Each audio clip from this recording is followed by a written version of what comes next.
इस कहानी की शुरुआत में हम एक शिकारी को देखते हैं जो अपनी बेटी के साथ जंगल में जानवरों को पकड़ने के लिए ट्रैप्स लगा रहा होता है।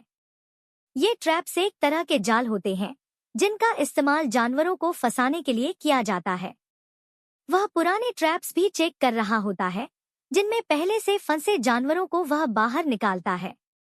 उनके साथ उनका पालतू कुत्ता भी होता है। वह आदमी रेडियो के जरिए अपनी पत्नी से बात करता है जिसका नाम एन है।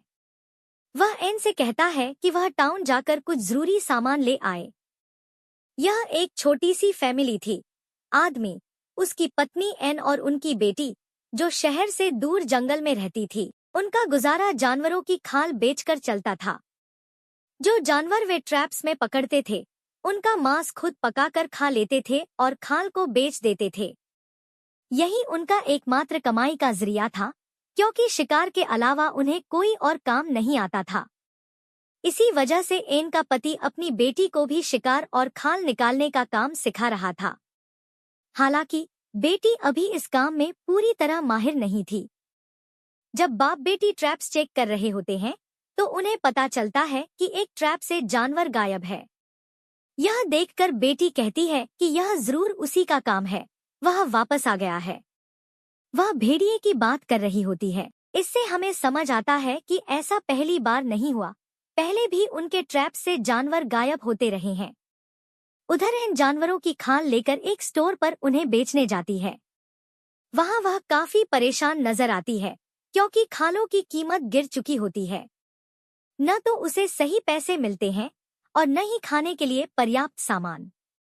दुकान का मालिक उसकी परेशानी देखकर कहता है कि आम जानवरों की खाल के इतने ही पैसे मिलते हैं। अगर उसे ज्यादा पैसे चाहिए तो उसे भेड़िए की खाल लानी होगी।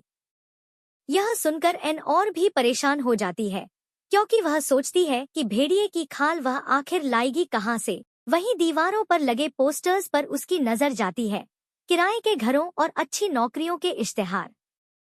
वह उन्हें गौर से देखने लगती है। उसके चेहरे से साफ झलकता है कि वह शहर में रहना चाहती है, एक अच्छी नौकरी करना चाहती है और अपनी बेटी को अच्छे स्कूल में भेजना चाहती है। असल में एन को शिकार करना पसंद नहीं है। वह जंगल की जिंदगी छोड़कर टाउन में बसना चाहती है, लेकिन पैसों की कमी की वजह से वह अपने सपनों को पूरा नहीं कर पाती और खाली हाथ घर लौट आती है। घर पहुंचने पर वह देखती है कि उसका पति अपनी बेटी को जानवर की खाल निकालना सिखा रहा है, जबकि इन सब के लिए खाना बना रही होती है। इन दीवार पर लगे पोस्टर्स को बड़े गौर से देख रही होती है। वे पोस्टर्स किराए के घरों और अच्छी नौकरियों के थे। उसके चेहरे से साफ झलक रहा था कि वह शहर में रहना चाहती है, एक अच्छी नौकरी करना चाहती है, लेकिन किसी मजबूरी के कारण ऐसा कर नहीं पा रही थी। उसे शिकार करना बिल्कुल पसंद नहीं था। वह चाहती थी कि वे जंगल छोड़कर टाउन में रहें और अपनी बेटी को अच्छे स्कूल में भेज सके। मगर पैसों की कमी के कारण वह खामोशी से घर लौट आती है। घर पर उसका पति अपनी बेटी को जानवर की खाल उतारना सिखा रहा होता है, जबकि इन सब के लिए खाना बना रही होती है। रात के खाने के समय माहौल बहुत भारी होता है क्योंकि खाने के लिए ठीक से कुछ होता ही नहीं। तभी उनकी बेटी बताती है कि उनका शिकार भेड़िया ले गया। यह सुनकर एन को अपने पति पर बहुत गुस्सा आता है क्योंकि उसने यह बात उससे छुपाई थी। एन कहती है कि अगर इस भेड़िए के बारे में कुछ नहीं किया गया तो वे भूखों मर जाएंगे। वह बेटी को अंदर भेज देती है और पति से बहस करने लगती है। पति कहता है कि भेड़िया आम तौर पर लड़कियों को शिकार बनाता है, इसलिए शायद वह किसी और जगह चला गया होगा। मगर इनका मानना होता है कि भेड़िया उनकी फैमिली की वजह से ही यहाँ आता है क्योंकि उसे बिना मेहनत के फंसा हुआ शिकार मिल जाता है। इन पुलिस स्टेशन जाकर रिपोर्ट करना चाहती है, लेकिन उसका पति मना कर देता है और कहता है कि वह खुद ही अगली सुबह भेड़िए को पकड़ लेगा। एन फिर उसे पोस्टर्स दिखाकर समझाने की कोशिश करती है कि वे कब तक ऐसे ही जीते रहेंगे। वह चाहती है कि वह नौकरी करे और परिवार की हालत सुधारे, लेकिन उसका पति साफ कह देता है कि शिकार के अलावा उन्हें कुछ नहीं आता। बाहर आकर एन अपने पति से कहती है कि यह जिंदगी उसने अपनी मर्जी से चुनी है, लेकिन उनकी बेटी को कोई चॉइस नहीं मिली। उसे पढ़ाई की चिंता होनी चाहिए, न कि भेड़ियों और जंगल की। लेकिन पति टस से मस नहीं होता और कहता है कि जैसे वे रहते हैं वैसे ही उनकी आने वाली पीढ़ियां भी रहेंगी। अगली सुबह भेड़िए के शिकार पर जाते वक्त बेटी की जिद पर वह उसे साथ ले जाता है, जो एन को बिल्कुल पसंद नहीं आता। रेडियो पर वह भरोसा दिलाता है कि खतरा होने पर बेटी को वापस भेज देगा। जल्द ही उसे भेड़िए के पैरों के निशान मिल जाते हैं और वह बेटी को वापस घर भेज देता है। घर लौटते समय जंगल की डरावनी आवाजों से बेटी बहुत घबरा जाती है। उधर एन भी नदी से पानी लाते वक्त महसूस करती है कि कोई उसका पीछा कर रहा है। एन तो किसी तरह घर पहुंच जाती है, लेकिन उसकी बेटी डर के मारे रास्ते में रुक जाती है। उधर पति को भेड़िया दिख जाता है और वह उस पर गोली चला देता है, लेकिन भेड़िया मरा नहीं होता। जब वह जांच करने जाता है तो वहां एक लड़की का कटा हुआ हाथ मिलता है। आगे जंगल में उसे कई लड़कियों की लाशें मिलती हैं, जिन्हें बेरहमी से गोल दायरे में सजाया गया होता है। वह समझ जाता है कि जंगल में भेड़िए के अलावा एक खतरनाक इंसानी कातिल भी है।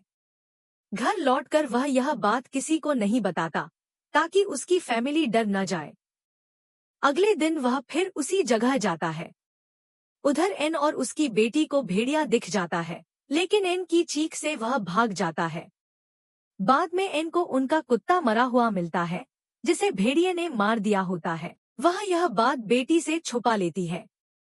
अब फिल्म का नाम हंटर हंटर साफ समझ में आता है, क्योंकि यह फैमिली दो हंटर्स के बीच फंसी होती है, एक भेड़िया और दूसरा इंसानी कातिल।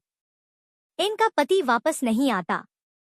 ट्रैप्स चेक करते समय एन को एक अंगूठी मिलती है, जिससे वह डर जाती है और पुलिस स्टेशन जाकर रिपोर्ट करती है। लेकिन पुलिस मदद से इनकार कर देती है और सारा दोष उन्हीं पर डाल देती है।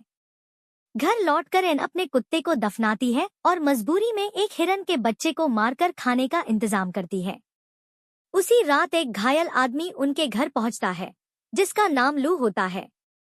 वह खुद को फोटोग्राफर बताता है। एन उसकी मदद करती है, बिना यह जाने कि वही असली कातिल है। बाद में एन को जंगल में अपने पति की लाश मिलती है और सच्चाई सामने आती है कि उसके पति को भेड़िए ने नहीं, बल्कि लू ने मारा था। अब एन समझ जाती है कि उसने सबसे बड़ी गलती कर दी थी, अपने पति के कातिल को ही घर में पनाह देकर।